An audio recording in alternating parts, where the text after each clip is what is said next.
Jeff Tabler, co-founder, artistic director of the Oregon Conservatory of Performing Arts. This is our 11th year in existence and our 9th summer Imagine Theater summer camps.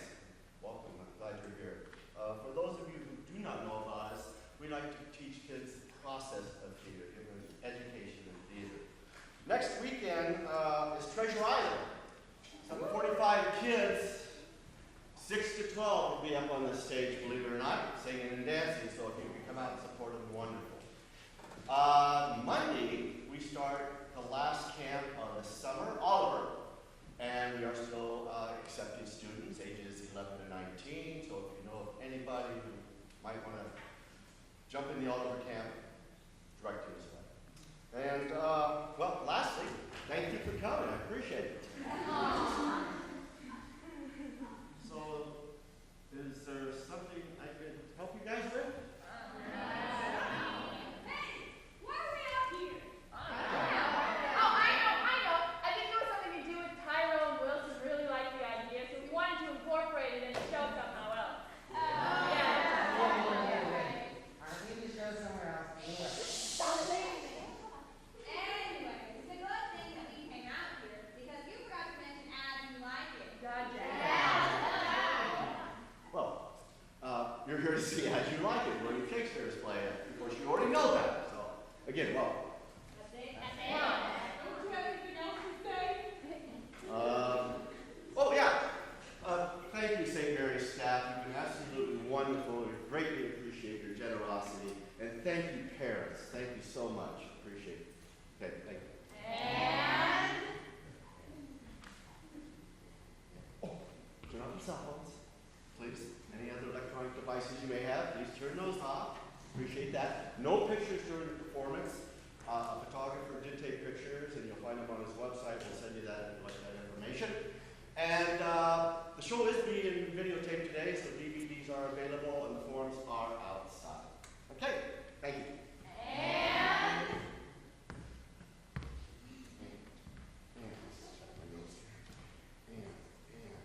Oh, OCPA Board of Directors, you're marvelous. Thank you for all you've done. Thank you very much. and Of course, the As You Like It students. yeah. They are fantastic. They are great. So,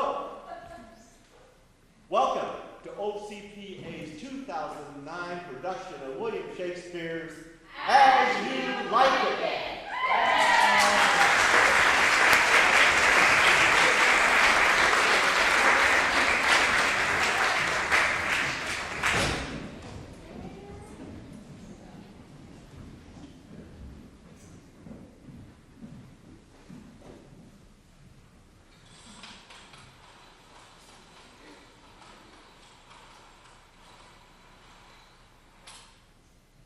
As I remember, Anna, it was Charles, my brother, on his blessing to breed me well. And there begins my sadness. My brother Jacques keeps at school, and reports speaks scoldingly of his prophet. For my part, he keeps me rustically at home, or, to speak more properly, stays me here at home unkept. His horses are bred there. This is it, Anna, that grieves me. And the spirit of my father, which I think is within me, begins to mutiny against his servitude. I will no longer endure it. But then I know no wise remedy how to avoid it. Yonder comes my master, your brother. Go apart, Anna, and thou shalt hear him who will shake me up. Now, sir, what makes you here? Nothing. I'm not taught to make anything. May sir be better employed in the not so while. Shall I keep your hogs and eat husks with them? Know you before whom, sir? Aye. Better than you I am before knows me. I know you are my eldest brother, and in the gentle condition of blood that you should so know me. The courtesy of nations allows you my better, in that you are the firstborn. But the same tradition takes not away my blood. I have as much of my father in me as you. What boy? Come, elder brother. You are too young in this. Wilt thou lay hands on me, villain? I am no villain. I am the youngest son of Sir Roland de Boys. If thou not my brother, I would not in this hand from my throat to this other have pulled out thy tongue for saying so.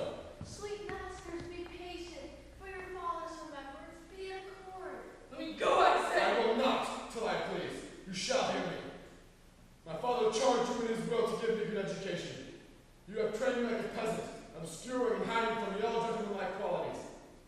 The spirit of my father grows strong in me, and I will no longer endure it.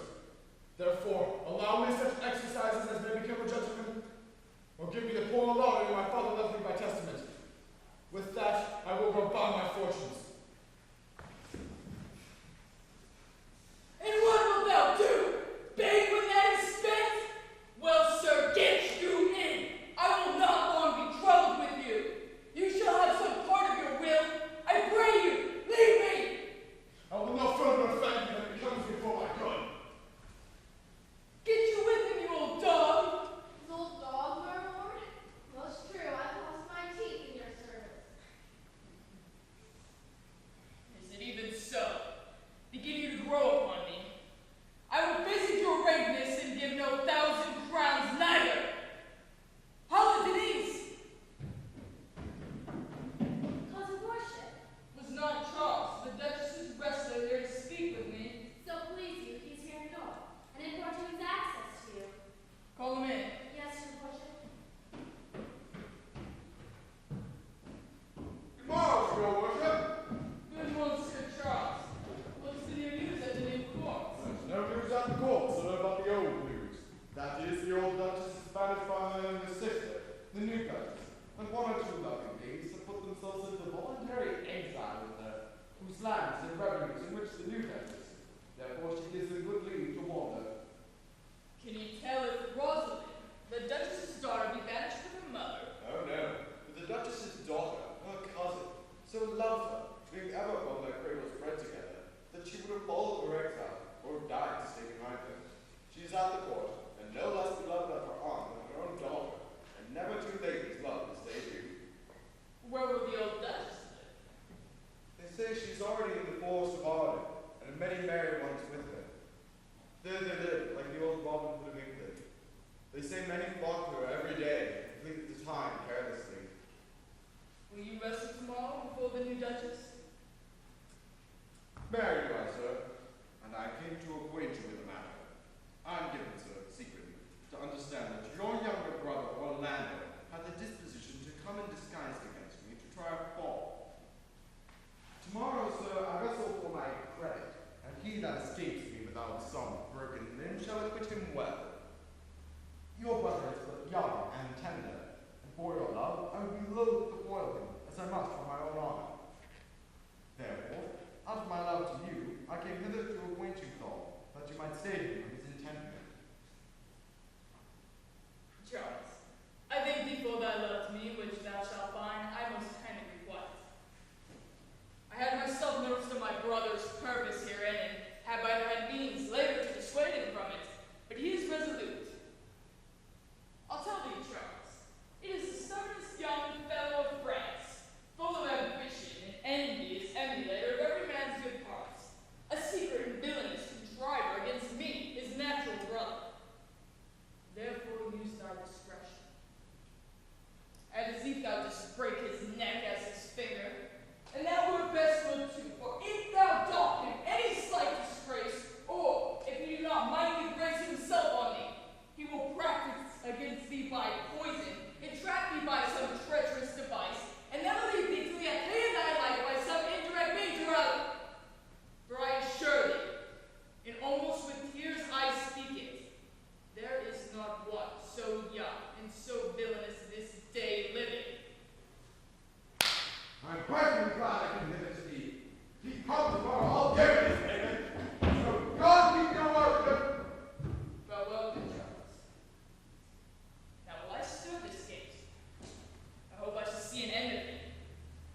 comes Mademoiselle LeBeau, With her mouth full of news. which she will put on us as pigeons feed their young. Then show me the news, Graham. Oh, that's right. We shall be the more marketable. Bonjour, Mademoiselle LeBeau. What's the news? Fair princess, you have lost much good sport. Sport? Of what color? What color, madam? How shall I answer you? As wit and fortune will. You amaze me, ladies. I would have told you of good wrestling, which you have lost the sight of. You tell us the manner of the wrestling. I will tell you the beginning, and if it please your ladyships, you may see the end, for the best is yet to do.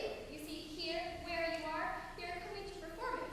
There comes an old man and his 3 sons. The eldest of the 3 wrestled with Charles the wrestler, which Charles in a moment threw him and broke 3 of his fingers. So he served the second, and so the third. Alas! But what is the sport, mademoiselle, that the ladies have lost? Why, this that I speak of. Those men that grow wiser every day. This is the first time that ever I heard breaking of fingers was sport of the ladies. All right, promise me. But is there yet another dotes upon rib breaking? Come, shall we see this cut wrestling, cousin? You must if you stay here, for here is the place appointed for the wrestling, and they are ready to perform it. Yonder shore, they are coming. Let's now stay and see it. Come on. These will not be treated, and no pair will get forward there.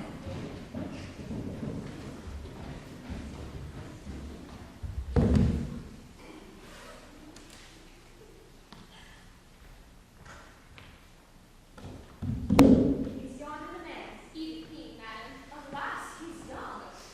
Yet he looks successfully. How now, daughter and cousin? Are you corrected to see the wrestling? I know, lady, so please you give us leave. You will take little delight in it, I can tell you. There are such odds in the man. In pity of the challenging youth, I would fain dissuade him, but he will not be entreated. Speak to him, lady, see if you can move him.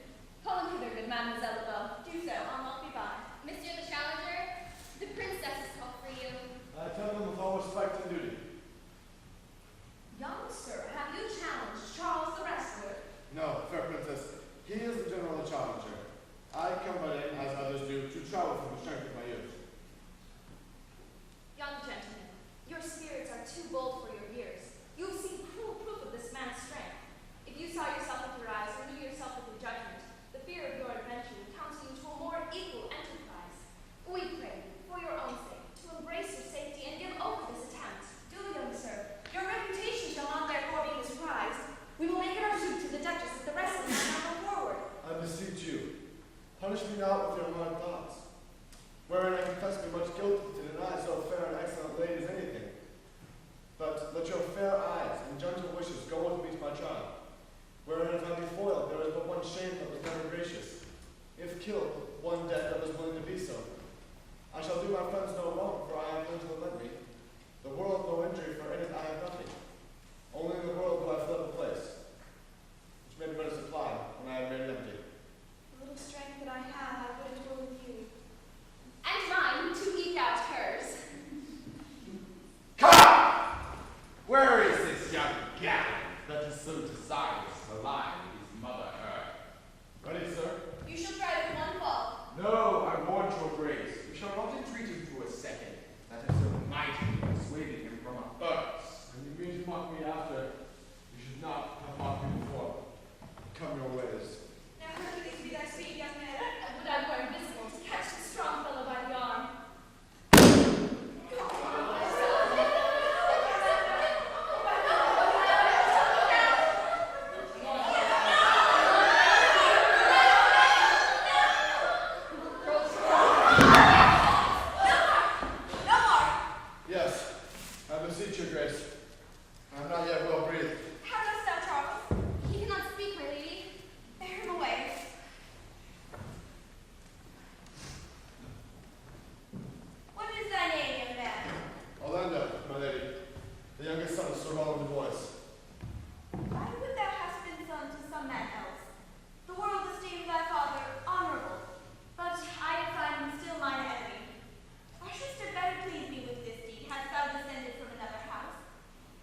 daughter of the Duchess that here was the wrestling.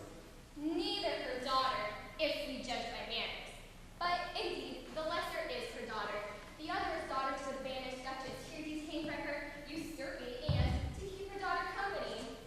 But I can tell you that of late this Duchess hath ta'en a displeasure against her gentle niece, grounded upon no other argument, but that the people praise her for her virtues and pity her for her good mother's sake. But on my life, her malice against the lady will suddenly break forth. Sir, fare you well. Hereafter in a better world than this, I shall desire to love and knowledge of you. I must have done to you. Very well.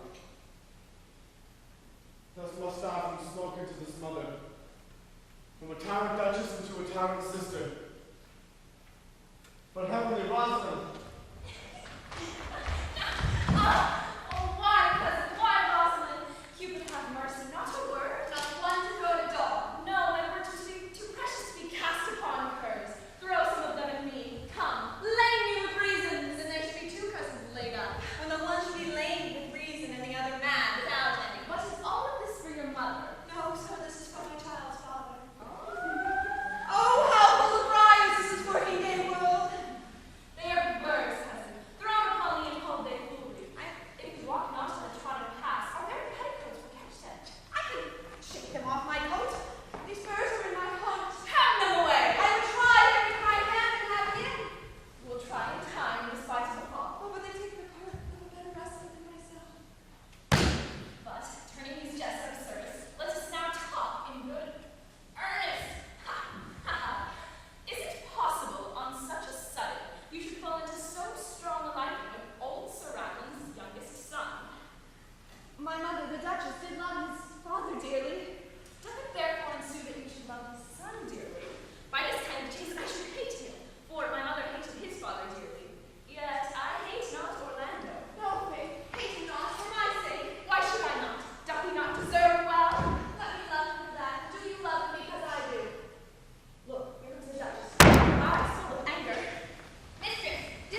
her daughter?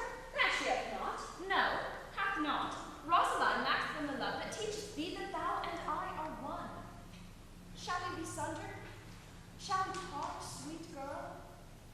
No, let my mother seek another heir. Therefore, devise with me how we may fly, whither to go and what to bear with us. And do not seek to take your change upon you, to bear your griefs yourself and to leave me out. For, by this heaven, say what thou canst. I'll go along with thee. Why? Whither shall we go? To seek my aunt in the forest of Arden. Alas, what dangers will it be to us? Maids as we are, to have forth so far. Beauty provoking feet sooner than gold. I shall put myself in a poor and mean attire, and with a kind of umber smirch my face, the like you do, and so we shall pass along and never stir assailants. Were it not better, though because I am more than common tall, that I did suit me all points like a man. But what shall I call thee when thou art a man?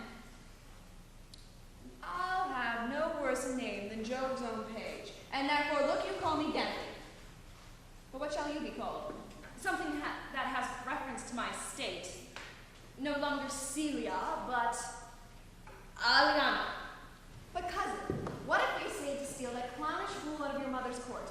Would he not be a comfort to our travel? He'll go over the wide world with me. Leave me alone to woo him. Let's away, and get our jewels and our love together. Devise the fittest time and the safest way to hide us from pursuit which shall be made after my flight. Now going in content to liberty and not to banishment.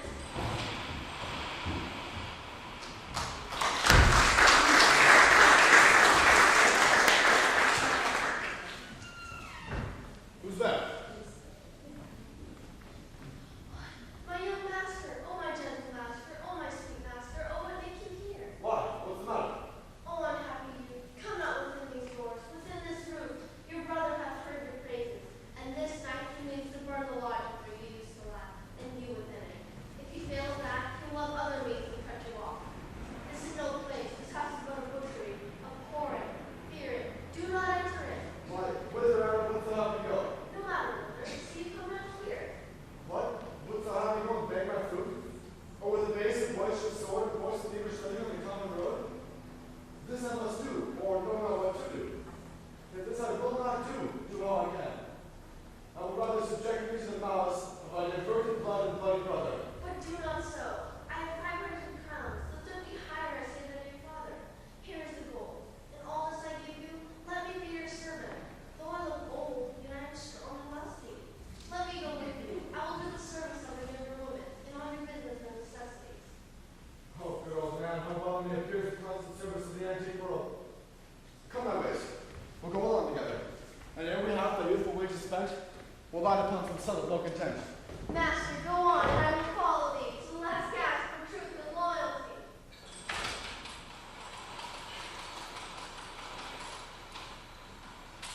Now, my good mates and friends in exile, are not these woods more free from peril of the envious court?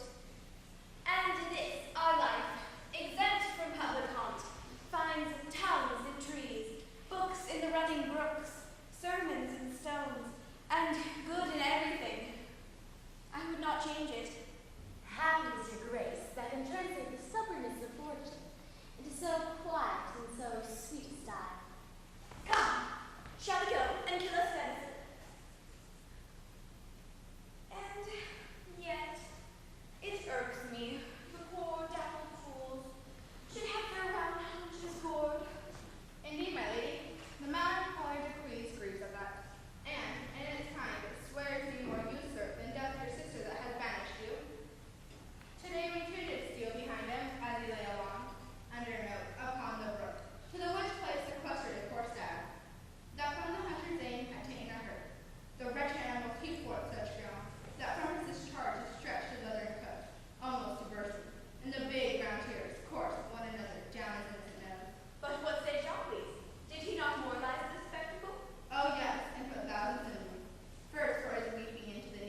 cards and given to them, said again with weeping tears, "Wear these for my sake. We that are true lovers run into strange capers, but as all is mortal in nature, so is all nature in love, mortal in folly." Thou speakest wiser than thou art whereof. Jove, this shepherd's passion is much upon my fashion, and mine, but it grows something stale. I pray you, one of you go question yond man and keep us gold will give us any food. I faint almost to death. Holy cloud! Peace, fool, he's got that evening. Who calls? Your bedroom, sir. Peace, I say. Good evening to you, friend. And to you, gentle sir, and to you all. I fear the shepherd. If that love or gold commitments does replace my entertainment, bring us where we may rest ourselves in peace. Here's a young lady, with travel much of the past, who faints for succor. Fair sir, I pity her, and wish for her sake more than for my own. My fortunes were more able to relieve her, but I am shepherd to another man. My master is of churlish disposition, and little recks to find the way to heaven by doing deeds of hospitality. Besides, his coat, his flocks, and bounds of feed are now on sale, and now our sheepcote now. By reason of his absence, there is nothing you will feed on. But what is, come see, and in my place will welcome shall we. What is he that shall buy his flock and pasture? That young swain that you saw here but ere while, that little cares for buying anything. I pray you, if it standeth honesty, buy thou upon it flock and pasture, and thou shalt have to pay for it of us, and we shall lend thy wages. I like this place and could willingly waste my time in it. Assuredly, the thing is to be sold. Go with me. And if you like upon report, the soil, the profit, and this kind of life, I will your very faithful Peter be, and buy with your gold right Sunday.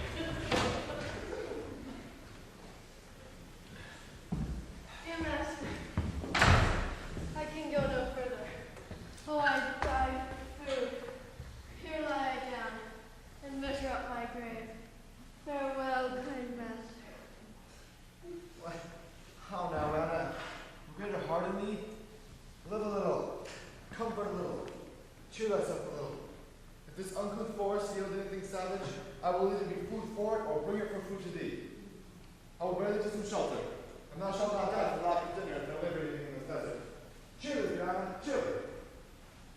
I think you be transformed into a beast, for I can nowhere find him like a man. My lady, he is not even now gone hence. Go, seek him. Dad and I will speak with him. Save me everybody from his The life of this poor friend, dear company. Merrily. A fool, and a fool in the forest. A motley fool desired to live by food, and a fool who laid him down and basked him in the sun, and railed on Lady Fortune in good terms.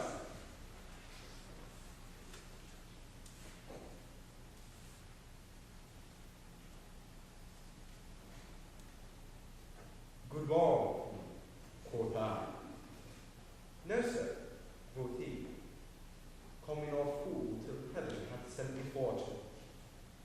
And then he drew a dial, and looking on it with lackluster eye, says very wisely, "It is 10 o'clock.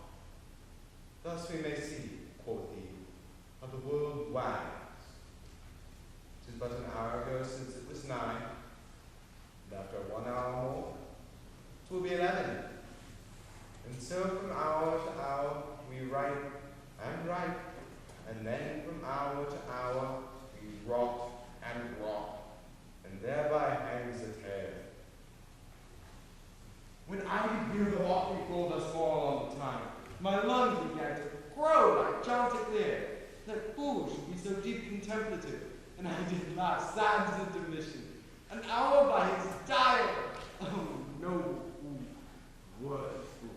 What fool is this? Oh, worthy fool. One that hath been a courtier. He hath strange laces crammed with observation which he resents in mangled forms. Oh, if I were a fool. I am ambitious for a motley coat. Thou shalt have one. It is my only suit. I must have liberty, withal as large a charger as the wind, to blow on whom my pleas for so fools have. Invest me in my motley. Give me leave to speak my mind, and I will through and through cleanse the foul body of the infected world, if they patiently receive my medicine. Finally, I can tell what thou wouldst do. What for counter but good? Most mischievous foul sin, in chiding sin, for thou thyself hast been a libertine. Forbear, and eat no more. Why, I have eaten none yet. Nor shalt not, till necessity be served. Art thou thus holden to man by thy distress, or else a rude despiser of good manners, that in civility thou seemst so empty? You touched my hand first. The thorny point of measures just have painfully to show smooth civility. But I am the bread, and know some nurture. But forbear, I say, he dies that touches any of this fruit, till I my prayers are answered. What would you have? Your gentleness shall force more than your force move us to gentleness. I almost died for food, and let me have it. Sit down. And feed. And welcome to our table. Speak ye so gently. Pardon me, I pray you. I have thought that all things have been savage here, and therefore put on the countenance of stern commandment.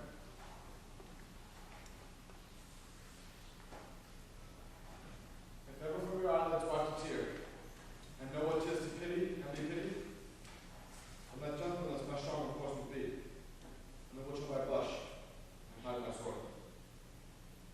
True is it that we have seen better days, and therefore sit you down in gentleness, and take one command what help we have that true wanting may be ministered. Then before very fruit a little while, there was a poor old woman who after me hath many a weary step led through pure love, till she first be sufficed I will not teach a bit. Go, find her out, and we will not wait till your return. I thank you, and be blessed for your good comfort. Thou seest we are not all alone unhappy. This wide and universal theatre presents more woeful pageants than the scene wherein we play. All the world's a stage, and all the men and women merely players. They have their exits. And their entrances. And one man in his time plays many parts. His acts being 7 ages. First, the inn, mewing and puking in the nurse's arms. And then the whining school, with his saturnine shining morning face, peeping like a snail on going into school. And then the lover, sighing like furnace with a woeful ballad made to his mistress's eyebrow. And then a soldier, full of strange jokes and bearded like the pie, jealous in honor, sudden and quick in quarrel, seeking the bubble reputation even in the cannon's mouth. And then the justice, in fair round belly with good capered line, with eyes severe and beard form cut, full of wise sobs and lauded instances, and so he plays his part. The 6-age shapes, with lean and slippered pantaloon, with spectacles on nose and pouch on side, his youthful hose will say, "Oh, woe too wide for you shrunk shank." And his big manly voice, turning again towards childish treble, pipes and whistles in its sound. Last scene of all, that ends this strange, eventful history. The second childishness, and mere oblivion. Sans teeth, sans eyes, sans taste, sans everything.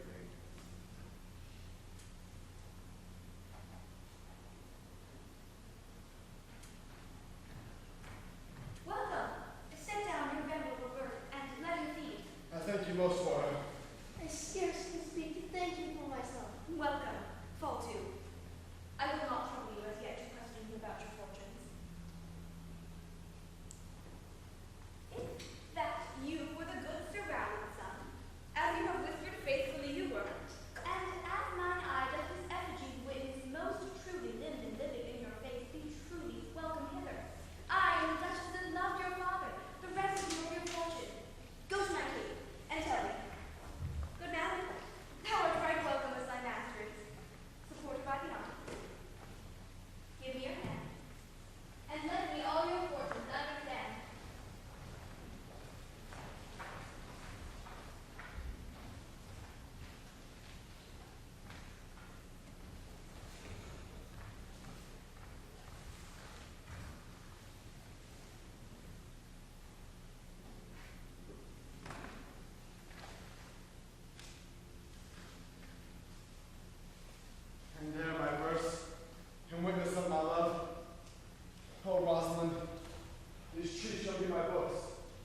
The chase, an unexpensive sheep. From the east to western inn, no jewel is like Rosalind. Her work being mounted on the wind, through all the world bears Rosalind. All the pictures fairest lined are but black to Rosalind. Let no fair be kept in mind, but the fair of Rosalind. For taste.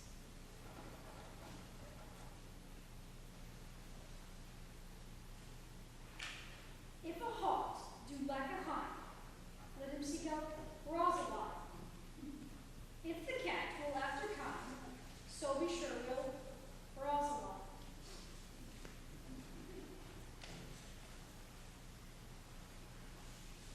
Winter garments must be loved, so must slender Rosaline. Sweetest nut hath sourest rind, such a nut is Rosaline.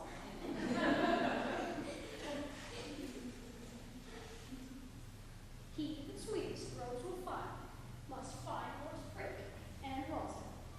This is the very false scallop of verses. Why do you affect yourself with them? Peace, you dull fool. Truly, the tree of that fruit. But on the fair's back. Here comes my sister Reedy. Stand aside.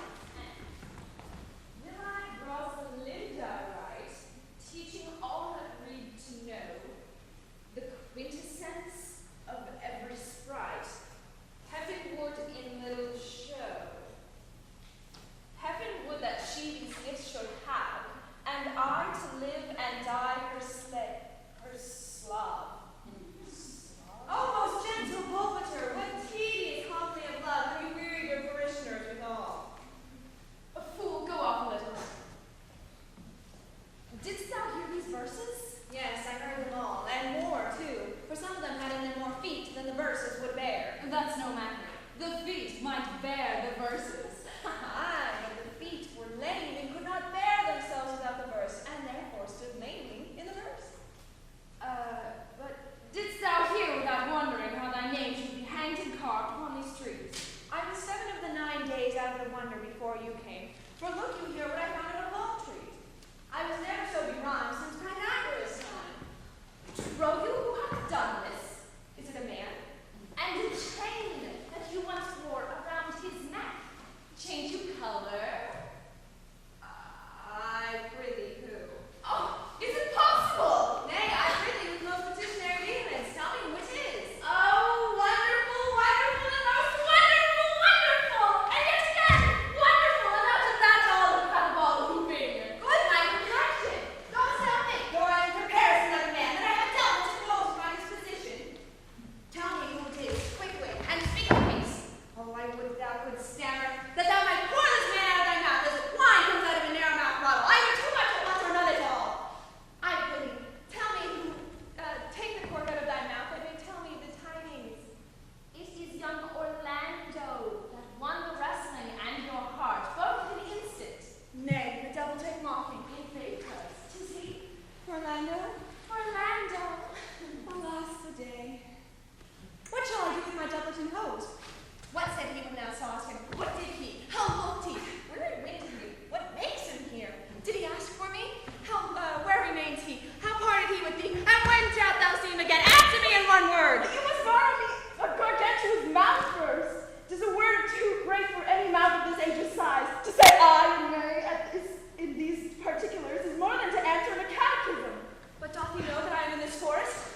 good fate. I had a sleep bit myself. Alone! And so did I. But yet, for fashion's sake, I thank you too for your society. God be with you, let's meet as little as we can. I do desire to be a bit of strangers.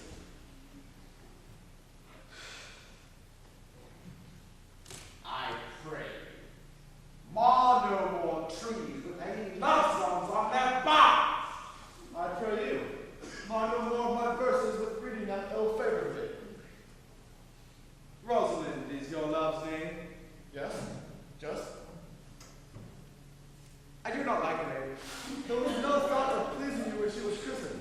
What statue is she of? Just as high as the heart. You are full of pretty answers. You have a nimble wit. Will you sit down with me, and we two will reign against our mistress the world and all our misery? I will chide no breathing in this world but myself, against whom I know most faults. The worst fault you have is the in love. It's a fault I would not trade for your best virtue. I'm weary of you. By my troth, I was seeking for a fool when I found you. He is down in the brook. Look, put it in and you shall see him. There I shall see mine own figure. Which I think to be either a fool or a slacker. I'll tarry no longer with you. Farewell, you Signor Bach. I am glad of your departure. Adieu, good Visco, melancholy. I will speak to him like a saucy lackey. I'm under that how to play the knave with him. Do you hear, Forrester? Very well. What would you? I pray you. What's this o'clock? You should ask the time of day. There is no clock in the forest. Then there is no true lover in the forest, thus sighing every minute and groaning every hour who detects the lazy foot of time as well as the clock. And why not the swift foot of time? And the number is proper. By no means, sir. Time travels in divers paces with divers persons. Where dwell you, Greenies? With this Saturdays. My sister, in the outskirts of the forest. Are you native of this place? Your accent is something fine as you can purchase and so remove the blood. I have been told so of many. But indeed, an old religious uncle of mine taught me how to speak, who was in his youth an inland man. One that knew courtship too well, for there he fell in love. I have heard him read many lectures against it, and I thank God I am not a woman, to be touched with so many giddy offences that he hath generally taxed their whole sex withal. Do you remember any of the principal evils he laid to the charging woman? None were principal. They were all like one another, as halfpence are, each one fault seeming monstrous till his fellow fault came to match it. Pretty, count them. Now, I will not cast away my physic, but on those that are sick. There's a young man haunts the forest, one that abuses our young plants by hanging Rosalind on our bars, hangs oaks upon hawthorns and algaes on brambles, all forsooth they applying the name of Rosalind. If I could meet that fancy monger, I would give him some good counsel, for he seems to have the quotidian of love upon him. I am he that is so love-shaped. Pray you, give me a remedy. You have none of my uncle's marks on you. He taught me how to know a man in love. What were his marks? A lean cheek, which you have not. A blue eye and sunken, which you have not. An unquestionable spirit, which you have not. A beard, neglected, which you have not. Then your hose should be unguarded, your bonnet unbanded, your sleeve unbuttoned, your shoe untied, and everything about you demonstrating a careless desolation. But you are no such man. You are rather point device in your accoutrements in loving yourself than seeming the lover of any other. Fair youth, I would I could make thee believe I love. Me believe it? You may as soon make her that you love believe it. Which I warrant she is after to do that to confess she does. This is one of the points in which women still give the lie to their consciences. But, good suit, are you that he that hangs the verses on the trees wherein Rosalind is so admired? On the fair hand of Rosalind, I am that he, that unfortunate he. But are you so much in love as your rhymes speak? Neither rhyme nor reason can express so much. Love is a madness, and I tell you,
cure you. I would cure you if you would but call me Rosalind and come to my coach every day to woo me.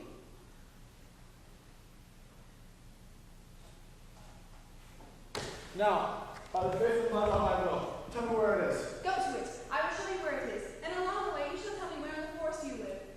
Will you go? With all my heart, good youth. Nay, you must call me Rosalind. Come, will you go, sister?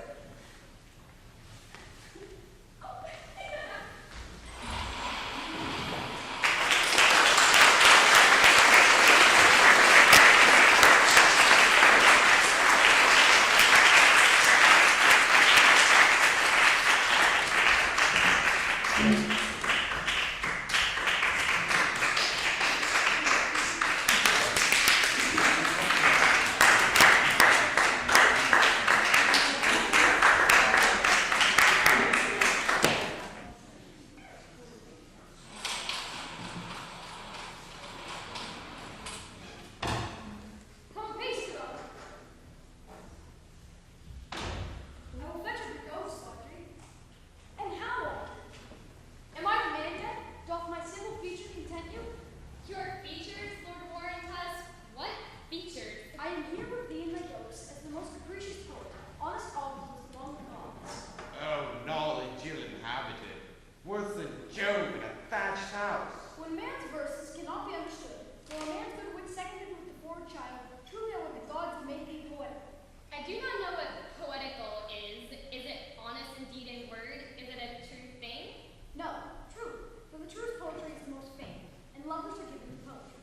Do you wish that the gods had made me poetical? I do, truly, for thou swearest to me thou art honest. Now, if thou wert a poet, I might have some hope thou didst say. Would you not have me honest? No, truly, for honesty coupled with beauty is to have honey, a sauce to sugar. A material fool. Well, I am not there, and therefore I pray the gods make me honest. Truly, and to cast away honesty upon foul slut, or put good meat into an unclean dish. I am not a slut, though I thank the gods I am foul. Well, praise be the gods who have found us. Slutishness may come hereafter.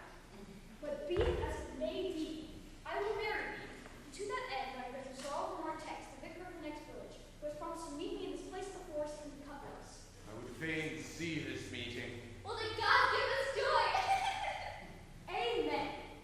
A man may, if he were of a fearful heart, sever in this attempt.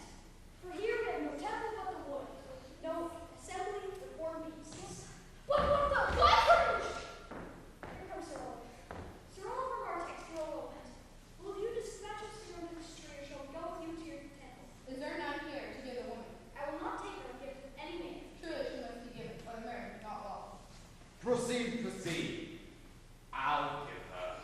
Good evening, good master. What you call it? How do you do, sir? You're very well done. I'm very glad to see you. Will you be married, Molly? As the ox hath his vows, sir, the horse his curb, and the falcon her bells, so man hath his desires. And as the pigeon's bill, so wedlock will be nibbling. And will you, being a man of your breeding, be married under a bush like a beggar? Get you to church and have a good piece that can tell you what marriage is. I am not in the mind, but I would better to be married unto him than of another. For he is not like to marry me well, and not being well married, it would be a good excuse for me hereafter to leave my wife.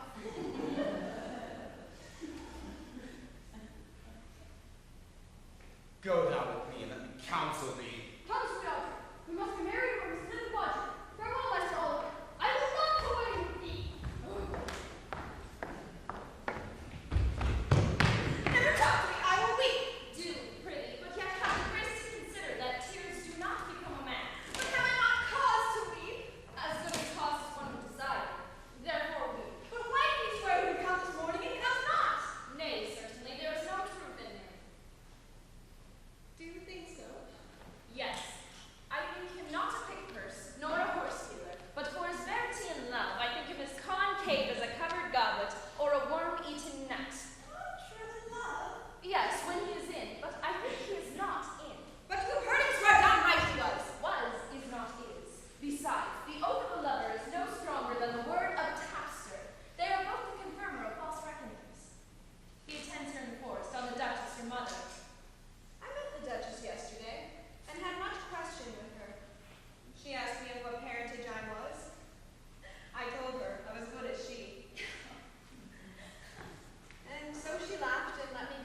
draw, and now I remember scorned at me. I marvel why I entered not again. But that's all one. Omittance is no Christmas. I'll write to him a very taunting letter, and thou shalt bear it. Wilt thou, Sylvius? Phoebe, with all my heart. I'll write straight. The match is in my head and in my heart. I'll be bitter with him and passing short. Go with me, Sylvius.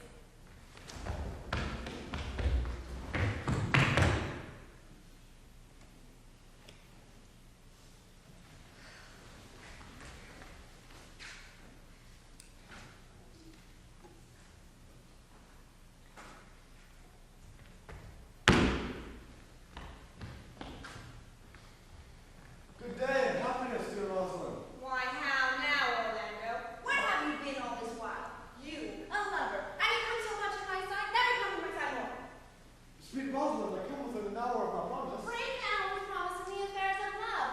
He that will divide a minute into 1,000 parts and break but a part of the 1,000th part of the affairs of love, it may be said of him that he Cupid had clapped him on the shoulder. Pardon me, dear Rosalind. Nay, you may never win my side more. I am sleep to be wooed as a snail. Of a snail? I am a snail. For although he comes slowly, he wears his house on his head. A better jointure I think than you make a woman.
Say the day without the ever. No, Orlando. Men are April when they woo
Ariana. I cannot be out of the sight of Orlando. I'll go find a shadow inside till he comes. And I'll sleep. Who is he that killed the deer? Sir, it was a forester. Let's present him to the Duchess like a Roman conqueror. It would do well to set the deer's horns upon us, or branch of victory. Have you no song for this purpose? Yes, sir. Come, sing us before the Duchess. 'Tis no matter how I in tune, so make noise now! How say you now? Is it not past 2 o'clock and hear much Orlando? I warrant you, with pure love and a troubled brain, you have taken his bow and arrow and has gone forth to sleep. But look you, who comes here? My errand is here for you. My gentle feeding did me give you this. I know not the contents, but I will guess by the stern brow and waspish action which you did use writing of it. It bears an angry tenor. Pardon me, I am but a guiltless messenger. Patience herself would startle at this letter. She says that I am not fair, that I lack manners. She calls me proud, and that she could not love me were man as rare as Phoenix. What is my will? Why writes she so to me? Her love is not the hair that I demand. Well, Shepherd Bell, this is a letter of your own device. No, I protest. I know not the contents. Phoebe did write it. Come, come, thou art a fool and turn to the extremity of love. I have seen her hands. She hath a leathern hand, a freestone color hand. I verily did think her old loves one. What was her hands? She hath a housewife's hand. But 'tis no matter. I say she did not invent this letter. This is a man's invention and his hand. Sure it is hers. 'Tis a boisterous and cruel style. A style for challengers. Women's gentle brain cannot draw forth such rude invention. Will you hear the letter? So please you, for I've never heard it yet. You heard too much of Phoebe's cruelty. She feedens me. Mark how the tyrant writes. Art thou God to shepherd turned? Now to maiden's heart hath burned. Did you ever hear a woman rail thus? Call you this railing? Why thy gone head laid apart? Warst thou with a woman's heart? Can you bear such railing? Whiles the eye of man did woo me, that could do no vengeance to me. Meaning me at least. He that brings his love to thee, little knows is loving me. And by him seal out thy mind, whether that thy youth and kind will the faithful offer take of me in all that I can make, or else by him my love deny, and then I'll study how to die. Call you this Chinese? Alas, poor shepherd! Do you pity him? No, he deserves no pity. Wilt thou love some woman? What, to be made an instrument and have false strings played upon thee? Well, go your way to her, for I see luck hath made thee a tame snake. And say this to her, that if she love me, I charge her to love thee. And if she will not, tell her I will never have her unless thou entreat for her.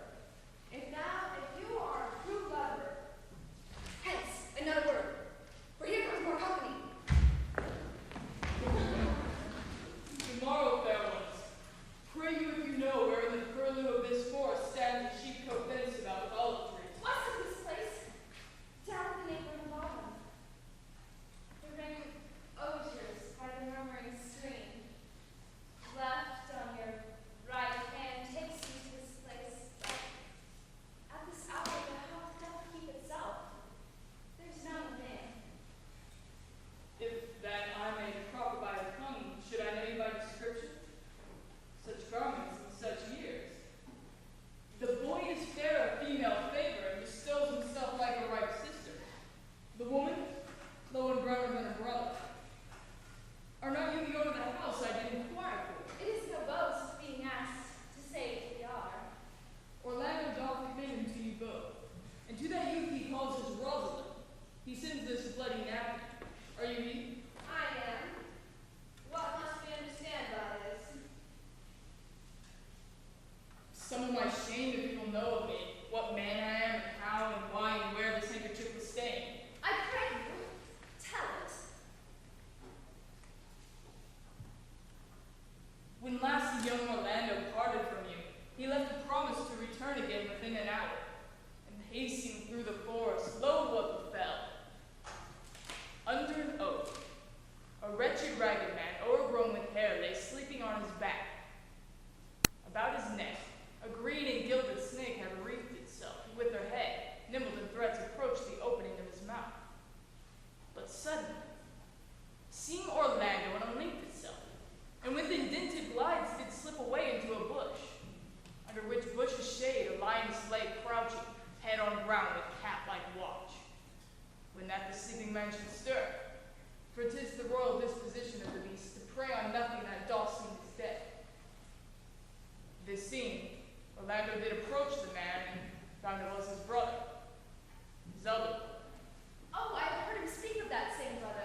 And I for Rosalind. And I for no woman.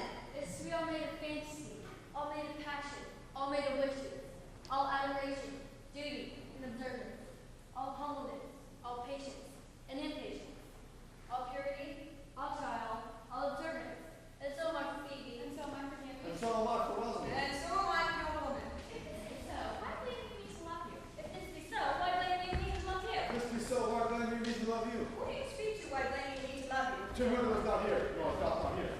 I pray you! No more of this. 'Tis like the howling of drunken wolves against the moon. Meet me all together tomorrow. I will help you if I can. I would love you if I could. And I would marry you if ever I married a woman, and tomorrow I will be married. I will satisfy you if ever I satisfy man, and tomorrow you shall be married. I will content you if what pleases you contents you, and tomorrow you shall be married. As you love Rosalind, meet. As you love Phoebe, meet. And as I love no woman, I'll meet. So fare you well. I left you all commands. On the film that live, Hold on.